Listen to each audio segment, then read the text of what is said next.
I first met in person with Mary E. in the summer of 2007. I had arranged with her husband of 15 years, Terrence, to see her for an interview.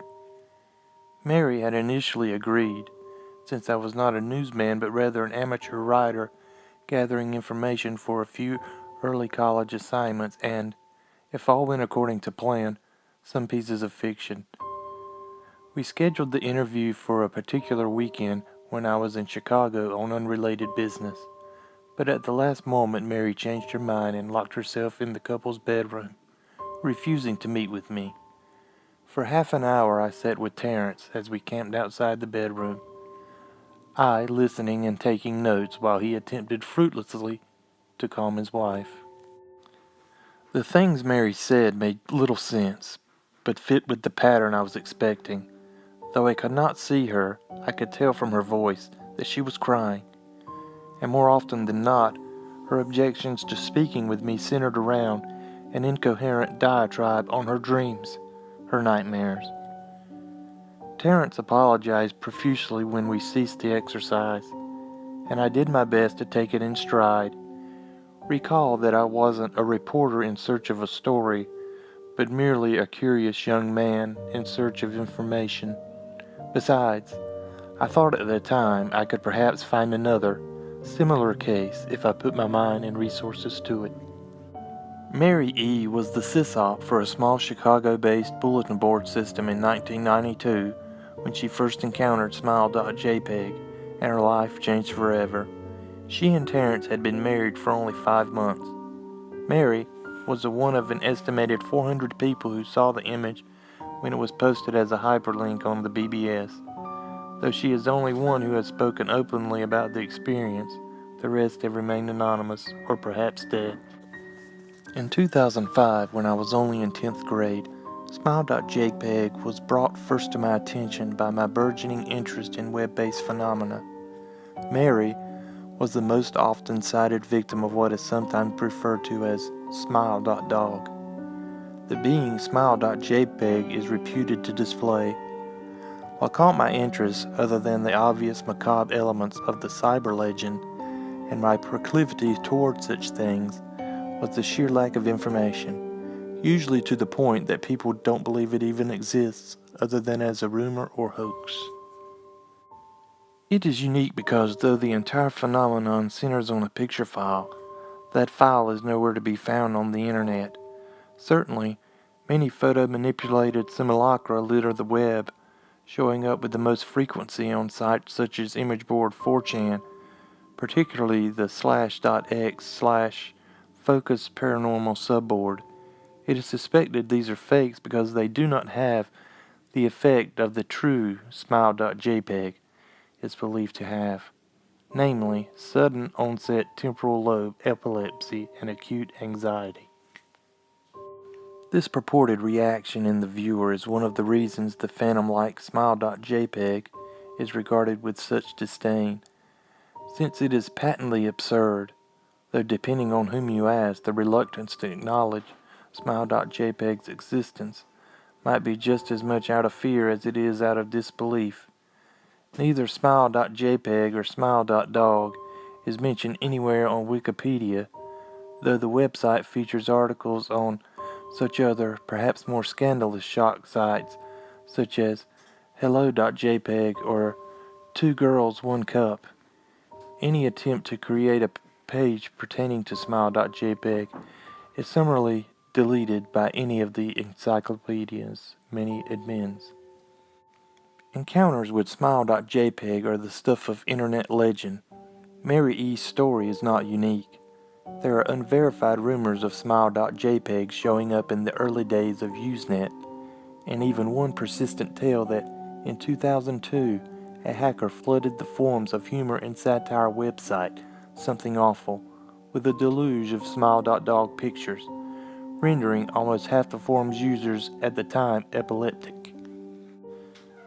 It is also said that in the mid to late 90s that Smile.jpg circulated on Usenet and as an attachment of a chain email with the subject line, "Smile, God loves you." Yet despite the huge exposure these stunts would generate, there are very few people who admit to having experienced any of them, and no trace of the file or any link has ever been discovered.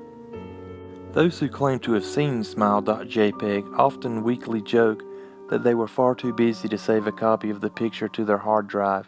However, all alleged victims offer the same description of the photo: a dog-like creature, usually described as appearing similar to a Siberian husky, illuminated by the flash of the camera, sits in a dim room, the only background detail that is visible being a human hand extending from the darkness near the left side of the frame. The hand is empty, but it is usually described as a beckoning. Of course, most attention is given to the dog or dog creature, as some victims are more certain than others about what they claim to have seen. The muzzle of the beast is reputedly split into a wide grin, revealing two rows of very white, very straight, and very sharp, very human-looking teeth. This is of course not a description given immediately after viewing the picture, but rather a recollection of the victims, who claim to have seen the picture endlessly repeated in their mind's eye during the time they are in reality having epileptic fits. These fits are reported to continue interminably, often while the victims sleep, resulting in very vivid and disturbing nightmares. These may be treated with medication, though in some it is more effective than others. Mary E., I assumed, was not on effective medication. That was why after my visit to her apartment in 2007, I sent out feelers to several folklore and urban legend-oriented news groups, websites, and mailing lists, hoping to find the name of a supposed victim of Smile.jpg who felt more interested in talking about his experience. For a time, nothing happened, and at length I forgot completely about my pursuits, since I had begun my freshman year of college and was quite busy. Mary contacted me via email, however, near the beginning of March 2008. Subject line: last summer's interview. Dear Mr. Allen, I am incredibly sorry about my behavior last summer when you came to interview me. I hope you understand that it was of no fault of yours, but rather my own problems that led me to act out as I did. I realized that I could have handled the situation more decorously. However, I hope you will forgive me. At the time, I was afraid. You see, for 15 years I have been haunted by Smile.jpg. Smile.dog comes to me in my sleep every night. I know that sounds silly, but it is true. There is an ineffable quality about my dreams, my nightmares, that makes them completely unlike any real dreams I have ever had. I do not move and I do not speak. I simply look ahead, and the only thing ahead of me is the scene from that horrible picture. I see the beckoning hand, and I see Smile.dog. It talks to me. It is not a dog, of course, though I am not quite sure what it really is. It tells me it will leave me alone if I only do what it asks. All I must do, it says, is spread the word. That is how it phrases it, its demands. And I know exactly what it means. It wants me to show it to someone. And I could. The week after my incident, I received in the mail a manila envelope with no returning address. Inside was only a 3.5-inch floppy diskette. Without having to check, I knew precisely what was on it. I thought for a long time about my options. I could show it to a stranger, a co-worker. I could even show it to Terrence, as much as the idea disgusted me. And what would happen then? Well, if Smile.dog kept its word, I could sleep. Yet if it lied, what would I do? And who was to say something worse would not come for me if I did as the creature asked? So I did nothing for 15 years. Though I kept the diskette hidden amongst my things, every night for 15 years Smile.dog has come to me in my sleep and demanded that I spread the word. For 15 years I have stood strong, though there have been hard times. Many of my fellow victims on the BBS board, where I first encountered Smile.jpg, stopped posting. I heard some of them committed suicide. Others remained completely silent, simply disappearing off the face of the web. They are the ones I worry the most about. I sincerely hope you will forgive me, Mr. L. But last summer, when you contacted me and my husband about an interview, I was near the breaking point. I decided I was going to give you the floppy diskette. I did not care if Smile.dog was lying or not. I wanted it to end. You were a stranger, someone I had no connection with, and I thought I would not feel sorrow when you took the diskette as part of your research and sealed your fate. Before you arrived, I realized what I was doing, was plotting to ruin your life. I could not stand the thought, and in fact, I still cannot. I am ashamed, Mr. L, and I hope that this warning will dissuade you from further investigation of Smile.jpg. You may in time encounter someone who is, if not weaker than I, then wholly more depraved. Someone who will not hesitate to follow Smile.dog's orders. Stop while you are still whole. Sincerely, Mary E. Terrence contacted me later that month with the news that his wife had killed herself. While cleaning up the various things she'd left behind, closing email accounts and the like, he happened upon the above message. He was a man in shambles. He wept as he told me to listen to his wife's advice. He found the diskette he revealed and burned it until it was nothing but a stinking pile of blackened plastic. The part that most disturbed him, however, was how the diskette had hissed as it melted, like some sort of animal, he said. I will admit that I was a little uncertain about how to respond to this.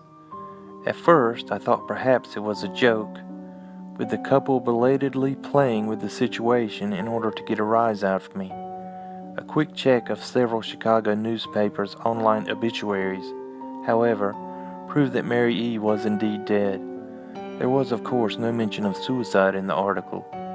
I decided that, for the time at least, I would not further pursue the subject of Smile.jpg, especially since I had finals coming up at the end of May. But the world has odd ways of testing us. Almost a full year after I'd returned from my disastrous interview with Mary E., I received another email from an Elza HIR 82. Subject, Smile. Hello. I found your email address through a mailing list. Your profile said you were interested in Smiledog. I have saw it. It is not as bad as everyone says. I have sent it to you here. Just spreading the word. Smiley face. The final line chilled me to the bone. According to my email client, there was one file attachment called naturally Smile.jpg. I considered downloading it for some time. It was most likely a fake, I imagined, and even if it weren't, I was never wholly convinced of Smile.jpg's peculiar powers. Mary E.'s account has shaken me, yes, but she was probably mentally unbalanced anyway. After all, how could a simple image do what Smile.jpg was said to accomplish? What sort of creature was it that could break one's mind with only the power of the eye? And if such things were patently absurd, then why did the legend exist at all? If I downloaded the image, if I looked at it, and if Mary turned out to be correct, if Smile.dog came to me in my dreams demanding I spread the word, what would I do? Would I live my life as Mary had, fighting against the urge to give in until I died? Or would I simply spread the word, eager to be put to rest? And if I chose the latter route, how could I do it? Whom would I burden in turn? If I went through with my earlier intention to write a short article about Smile.jpg, I decided I could attach it as evidence, and anyone who read the article, anyone who took interest would be affected. And even assuming the Smile.jpg attached to the email was genuine, would I be capricious enough to save myself in that manner? Could I spread the word? Yes. Yes, I could. Spread the word.